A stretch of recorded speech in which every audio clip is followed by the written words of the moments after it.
Malam di desa Karangjati selalu sunyi. Tak banyak rumah di sana, hanya hamparan sawah luas, pepohonan bambu, dan beberapa rumah kayu tua yang tampak remang bila malam tiba. Di pinggir jalan utama desa itu berdiri sebuah warung makan baru. Sederhana, beratap seng, dindingnya dari papan, dan papan nama cat merah tergantung di depannya. Warung itu milik Pak Darto dan Bu Siti, pasangan suami istri yang hidupnya serba pas-pasan. Sebelum membuka warung, Darto adalah sopir angkot yang kehilangan pekerjaannya, sedangkan Siti berjualan nasi bungkus keliling di pasar pagi. Mereka menghabiskan seluruh tabungan untuk membuka warung itu. Darto percaya, selama ada niat dan kerja keras, Tuhan pasti membuka jalan. Tapi rupanya, rezeki belum juga berpihak. Warung itu tetap sepi. Hari demi hari mereka lalui hanya dengan 1-2 pembeli. Seringkali, tak ada satupun orang datang. Piring-piring kosong berdebu, dan nasi di panci basi begitu saja. Malam-malam mereka jadi semakin berat. Bu Siti sering menatap lilin di dapur dengan mata merah menahan tangis, sementara Darto duduk di depan warung yang gelap, menatap jalan sepi yang hanya diselimuti kabut dan suara jangkrik. Kita udah usaha ya, tapi kenapa ya, nggak ada yang datang juga? Darto hanya mendesah. Mungkin belum waktunya Ti. Mungkin Tuhan masih nguji kita. Tapi jauh di dalam hati, Darto mulai putus asa. Warung itu seperti kutukan. Tak peduli seberapa keras mereka berusaha, hasilnya tetap nihil. Hingga suatu malam, takdir mempertemukan mereka dengan sesuatu yang tak seharusnya. Malam itu, hujan turun deras. Petir menyambar di kejauhan, dan lampu-lampu rumah warga satu persatu padam. Warung Lestari yang seharusnya sudah tutup, masih terbuka sedikit karena Darto menunggu Siti yang sedang mencuci piring di dapur. Tiba-tiba, pintu berderit pelan. Seseorang masuk, mengenakan jas hujan hitam panjang. Lelaki tua, wajahnya keriput, rambutnya putih kusut, dan kulitnya pucat seperti tak pernah melihat matahari. Ia duduk diam di pojok, tanpa bicara, hanya menatap lilin di meja. "Mau pesan apa, Pak?" tanya Darto pelan. "Kopi hitam pahit," jawab lelaki itu lirih. Suara hujan di atap terdengar menetes cepat, dan aroma tanah basah memenuhi udara. Lelaki itu memandangi Darto dan Siti bergantian, lalu berkata pelan, "Kalian sudah berusaha keras, tapi rezeki tetap menjauh ya?" Darto spontan menatapnya. "Bapak tahu dari mana?" Lelaki itu tersenyum samar, tapi matanya tetap dingin. "Aku tahu banyak hal. Termasuk bagaimana caranya membuat warungmu ramai asal kau berani bayar harganya." Hujan makin deras. Petir menyambar. Wajah lelaki itu terlihat sesaat, ada gurat hitam di lehernya, seperti bekas luka lama. Ia menunduk, lalu melanjutkan. "Nanti malam di belakang warung. Siapkan kendi tanah liat, darah ayam hitam, dan bunga Kamboja. Aku akan datang." Tanpa menunggu jawaban, lelaki itu berdiri, membayar kopinya dengan uang lusuh lalu menghilang begitu saja di tengah hujan. Malam itu juga, mereka melakukan seperti yang dikatakan lelaki misterius itu. Langit hitam, angin kencang, dan suara bambu beradu seperti rintihan manusia. Darto membawa kendi tanah liat, Bu Siti memegang ayam hitam yang berontak. Lelaki tua itu datang lagi, kali ini tanpa suara langkah. Ia memimpin ritual dengan suara berat, membaca sesuatu dalam bahasa yang tak mereka mengerti. Ayam disembelih, Darahnya menetes ke dalam kendi, lalu kendi itu dikubur di bawah pohon pisang di belakang warung. "Sekarang, ucapkan keinginanmu," kata lelaki itu. Darto gemetar, lalu berkata, "Kami ingin warung ini ramai. Kami ingin hidup layak." Lelaki itu tersenyum. "Kalian akan mendapatkannya. Tapi ingat, jika saatnya tiba jangan tolak panggilannya." Keesokan paginya, warung Lestari berubah total. Belum jam 7, sudah ada pembeli datang. Siang harinya, antrean mengular. Semua orang bilang, masakan Bu Siti luar biasa enak, lebih gurih, lebih nikmat, lebih berbeda. Dalam seminggu, nama warung Lestari jadi buah bibir. Sebulan kemudian, mereka bisa beli motor.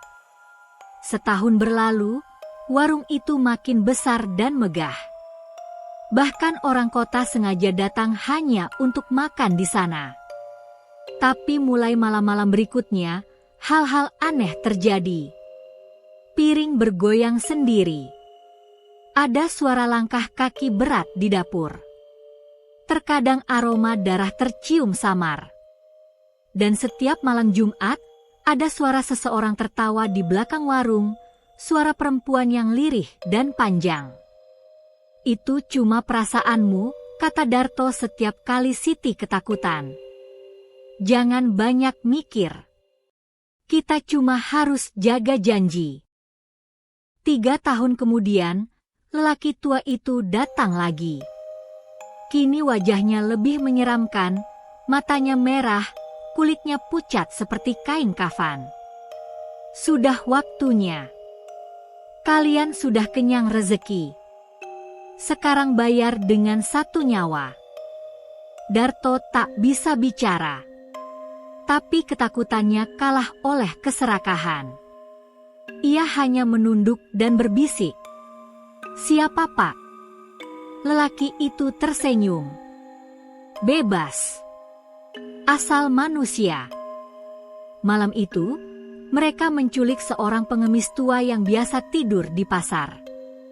Ritual dilakukan lagi. Jeritan keras menggema di tengah malam, lalu menghilang. Dan benar, keesokan paginya, omset naik 2 kali lipat.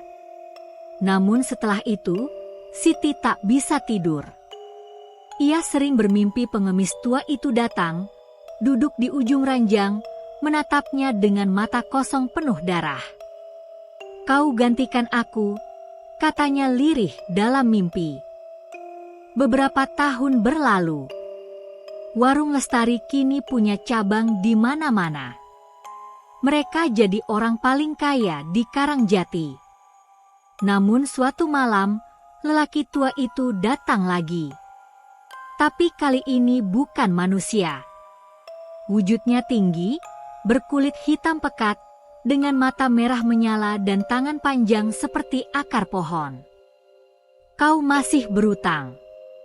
Aku ingin tumbal terakhir, namanya Raka." Raka adalah pelanggan mereka, pemuda perantau yang sopan dan sering membantu menutup warung setiap malam. Malam itu, mereka menyiapkan ritual.